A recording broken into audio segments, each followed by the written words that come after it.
आज का पाठ है ब्रज माधुरी। ब्रज माधुरी का हम वस्तुनिष्ठ प्रश्न देख रहे हैं। पहला क्वेश्चन है, घनाक्षरी शैली की कविताएं में कितने चरण होते हैं? ऑप्शन है 4, 5, 6, 7। तो इसका सही उत्तर है 4। ए ऑप्शन इसका सही उत्तर है। फिर हम देखें दूसरा क्वेश्चन। पहली कविता में श्री कृष्ण किसके बीच अपनी लीलाएं कर रहे हैं? ए ऑप्शन है देवताओं के, या फिर कहें ग्वाल बाल और ग्वालिनों के, या फिर सी ऑप्शन है अपने परिवार के बीच में, या फिर अर्जुन के साथ। तो इसका जो सही उत्तर है ग्वाल बाल और ग्वालिनियों के बीच में अपनी लीलाएं कर रहे हैं। बी ऑप्शन इसका सही उत्तर है। श्री कृष्ण की एक पाय कहाँ पर है? भूमि पर है, या फिर टेबल पर, या मित्र के कंधे पर, या फिर कहें हम तालाब में। तो इसका सही उत्तर है सी, मित्र के कंधे पर। दूसरी कविता में भौरा किस में बंद हो गया है? क्या कमल में बंद हुआ है, या पेड़ पर, या घास में, या हाथी के पास? तो इसका जो सही उत्तर है कमल में। भौरे का क्या विचार था कि वह तुरंत उड़ जाएगा, कि सुबह होने पर बाहर जाएगा, या कमल को खा लेगा, या सो जाएगा? तो उसका विचार था सुबह होने पर बाहर आ जाएगा वो। भौरे को कौन चबा गया?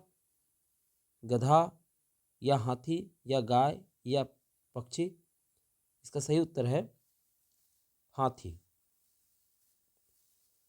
तीसरी कविता में गोपियां किसके प्रति प्रेम व्याकुल हैं? अर्जुन के प्रति, या श्री कृष्ण के प्रति, या राम के प्रति, या नारद के प्रति? सही उत्तर है श्री कृष्ण के प्रति। गोपियों के प्रेम का मुख्य भाव क्या है? भक्ति और समर्पण, या फिर ईर्ष्या, या हम कहें क्रोध, या उदासीनता? इसका सही उत्तर है ए ऑप्शन, भक्ति और समर्पण। सखी हम काह करें पंक्ति में सखियां किससे परेशान हैं? अन्य सखियों से, या फिर श्री कृष्ण के बिना, या बड़ों की डांट से, या वन के जानवरों से? इसका जो सही उत्तर है बी, श्री कृष्ण के बिना वो परेशान है। प्रमाद शब्द का अर्थ है आलस्य, या फिर प्रसन्नता, या उत्सव, या दुख? इसका जो सही उत्तर है प्रमाद का अर्थ है आलस्य। ये ऑप्शन इसका सही उत्तर है। कविता में दिवाकर किसका प्रतीक है?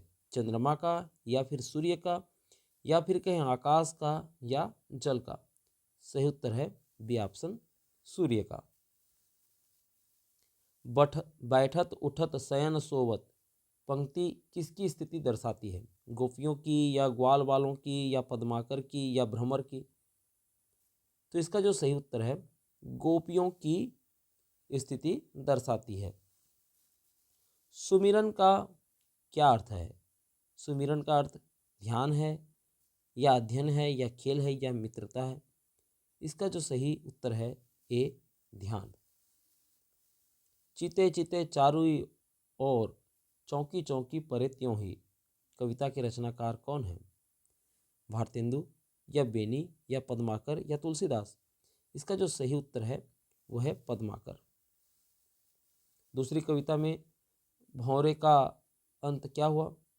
कि वह कमल से बाहर निकला, कि वह हाथी द्वारा चबाया गया, कि वह उड़ गया, कि वह नदी में गिर गया? इसका जो सही उत्तर है वह हाथी द्वारा चबाया गया। श्री कृष्ण दधी किससे खाते हैं? सखाओं से छीनकर, या ग्वालिनियों से मांगकर, या घर से चुराकर, या पशुओं को खिलाकर? तो इसका जो सही उत्तर है घर से चुराकर।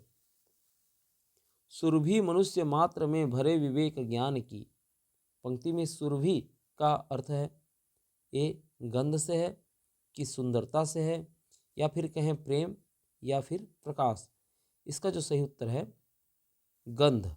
ए ऑप्शन इसका सही उत्तर है। पंकज का पर्यायवाची है सूर्य है, या फिर कमल है, या भ्रमर है, या नदी है? इसका जो सही उत्तर है कमल। ब्रज माधुरी का मुख्य उद्देश्य क्या है? प्रेम, भक्ति और जीवन की नश्वरता का बोध कराना, या फिर युद्ध का वर्णन, या कहें सामाजिक समस्याओं को दर्शाना, या देवताओं की पूजा। इसका जो सही उत्तर है प्रेम, भक्ति और जीवन की नश्वरता का बोध कराना।